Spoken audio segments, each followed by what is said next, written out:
Hello, everyone. Even as Russia cynically reiterates its quote unquote goals in Ukraine, it unleashes yet another major aerial assault on Kyiv. The timing was unsurprising. The attack was unleashed literally hours before the UK and Germany co-chaired a meeting to discuss the plans to sell US weapons to NATO allies for them to figure out how to pass them on to Ukraine. The attack killed 2 people and wounded 15, including a 12-year-old child. In this particular case, this must have been very, very terrifying, because a drone struck an entrance to a subway station, and I mentioned this before, in those cities where they do have subway, the subway stations are often used as bomb shelters during these attacks. So, considering how subway stations operate and how they're structured, this was tremendously risky because it could have gotten people trapped underground. If the only exit had collapsed, we don't even know how bad this could have turned out.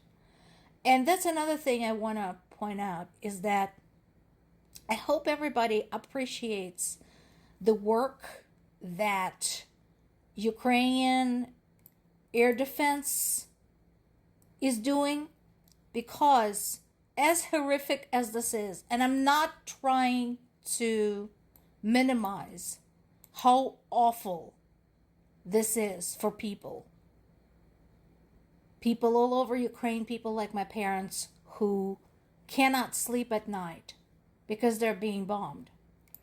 But because the air defenses are working as hard as they are,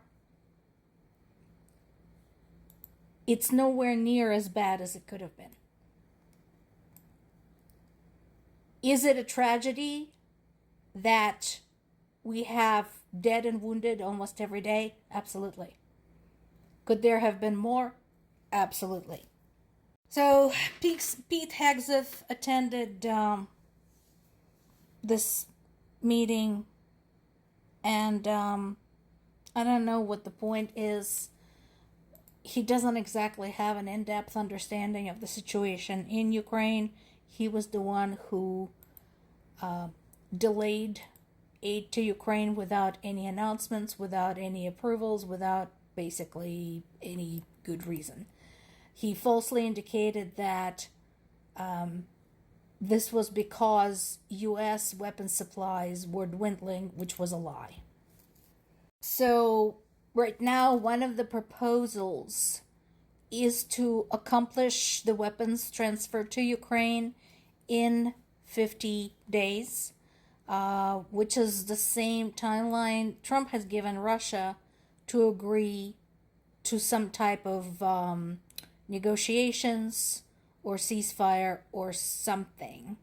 I don't know how possible either of those things is. We're going to have to wait and see. The ceasefire particularly is basically all but impossible at this point. Case in point,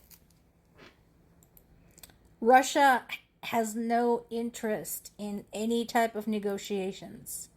All they're interested in is their way. They're not interested in backing down. They're not interested in not murdering Ukrainian civilians. They're not interested in giving up the invaded lands they have no right to. They're just not interested. I don't know, honestly, what everybody's hoping for when they try to talk to Russia. Like I said, the latest suggestion by Zelensky to have face-to-face talks with Putin, I think was mostly just to put on record that, hey, we tried this, we proposed this, we proposed the format, nothing happened. So what is the point in trying? Because nobody who is in Ukraine right now, people getting bombed, people getting tortured, people getting terrorized, nobody believes that Russia has any intention of acting in any sort of civilized manner when it comes to this. So it remains to be seen. Maybe something drastic will happen that will change the course, but I seriously doubt it. Now, to continue conversation about the latest packet of sanctions that EU has introduced to curb Russia's oil caps and Russia's oil industry in general. So, Russia's biggest oil producer, Rosneft, has condemned the sanctions. And somebody in my comments said, oh, well, by going with the green technologies, EU, specifically Germany, has become even more dependent on Russian oil because they rejected both coal and nuclear. That is a lie. I did not approve that comment because I'm not going to approve false information. I'm not going to offer free false information housing space in my comments for comments like that. That is a lie. First of all, there are other forms of energy beyond oil, gas, and coal, and nuclear. And second, no. EU has a very specific schedule to completely free themselves of any oil dependency. So, that is documented. There are plenty of reputable sources that have written about this. There are papers written of it. Stop spreading lies on my page. If you want to spread lies on your page, that is your business, but you're not getting a home to spread your lies on my page.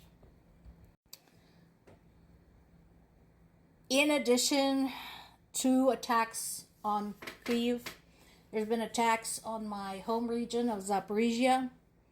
There were attacks on Kharkiv and on the city of Sumy. When the drones struck basically like a small park, a small square in the city center, wounding a woman and her 7-year-old son. This also damaged the power line, leaving 100 households without electricity in the middle of the summer. Again, Ukraine continues to work extremely hard to bring those down, but the necessity for more air defense equipment is obvious. More to come.